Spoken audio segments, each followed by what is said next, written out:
राधे राधे।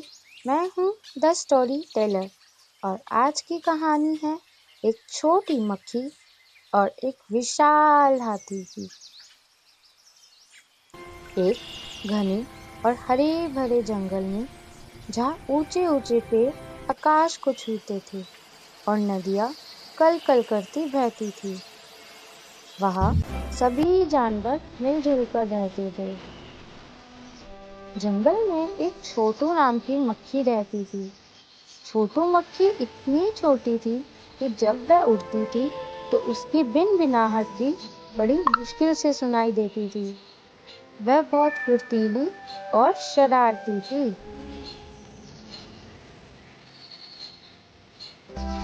उसी जंगल में एक गज्जू नाम का बहुत बड़ा और शक्तिशाली हाथी रहता था। गज्जू इतना विशाल था कि जब वह चलता तो जमीन हिलती थी। उसकी सूंड एक मोटे पेड़ के तने जितनी लंबी थी। गज्जू को अपनी ताकत और विशालता पर बहुत गर्व था। वह अक्सर दूसरे छोटे जानवरों को नीचा दिखाता था।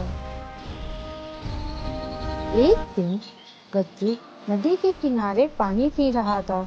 उसी समय छोटू मक्खी वहां उड़ती हुई आई और गज्जू के कान के पास बिनबिनाने लगी। गज्जू ने कहा, अरे कौन है ये जो मेरे कान के पास इतना शोर मचा रहा है? छोटू ने जोर से आवाज लगाई, ये मैं हूँ छोटू मक्खी। क्या तुम मुझे नहीं देख सकते मिस्टर गज्जू? गज्जू हाथी जोर से हंसा। तुम तो मेरे एक नाखून के बराबर भी नहीं हो। जाओ कहीं दूर जाकर खेलो। छोटू मक्खी को गज्जू का ये घमंड भरा व्यवहार अच्छा नहीं लगा। उसने फैसला किया कि वह गज्जू को एक सबक सिखाएगी। ओ मिस्टर गज्जू, क्या तुम्हें सच में लगता है कि तुम्हें कोई हरा नहीं सकता? मैं एक छोटी सी मक्खी तुम्हें चुनौती देती हूँ। देखते हैं कि हम दोनों में से कौन बेहतर है। गज्जू हाथी फिर से हंसा। क्या तुम मुझे चुनौती दोगी? ये तो एक मजाक है। ठीक है, दिखाओ तुम क्या कर सकती हो। छोटू मक्खी ने सीधे गज्जू की सूंड के अंदर घुसने की कोशिश की, लेकिन गज्जू ने तुरंत सूंड बंद कर ली। फिर छोटू उसकी आंखों के चारों ओर उड़ने लगी। गज्जू ने अपनी आंखें भी बंद कर ली। आखिरकार छोटू मक्खी सीधे गज्जू के कान के अंदर उड़कर चली गई और वहां जाकर उसने अपनी सबसे जोरदार आवाज में बिनबिनाना शुरू कर दिया। गज्जू हाथी को लगा जैसे उसके कान में ढोल बज रहा हो। वह दर्द से और परेशानी से बेचैन हो गया और बोला, रुको रुको, ये क्या है? मेरे कान में दर्द हो रहा है। बाहर निकलो, बाहर निकलो। छोटू मक्खी उसके कान के अंदर और तेजी से भिनभिनाने लगी। गज्जू अपना सिर जोर जोर से हिलाने लगा, यहाँ तक कि जमीन पर लौटने लगा। लेकिन कोई फायदा नहीं हुआ।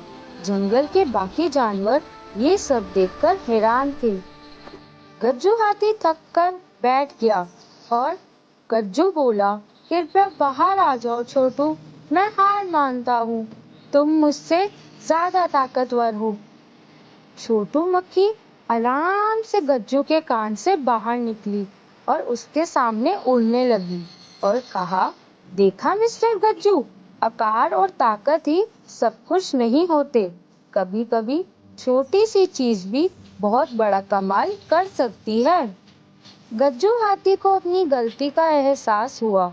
गज्जू ने कहा, मुझे माफ कर दो छोटू, मुझे अपनी ताकत पर बहुत घमंड हो गया था और मैंने तुम्हें छोटा समझा। आज तुमने मुझे एक बहुत बड़ा सबक सिखाया है। उस दिन के बाद से गज्जू हाथी सभी जानवरों के साथ सम्मान से पेश आने लगा और छोटू मक्खी उसकी सबसे अच्छी दोस्त बन गई। सार, किसी को भी उसके आकार या रूप रंग से कम नहीं आंकना चाहिए। छोटा दिखने वाला व्यक्ति भी बहुत बड़ा और महत्वपूर्ण काम कर सकता है। तो दोस्तों, अगर आपको ये कहानी पसंद आई हो तो इसे लाइक करें, शेयर करें, चैनल को सब्सक्राइब करना ना भूलें। मिलते हैं अगली कहानी में। धन्यवाद।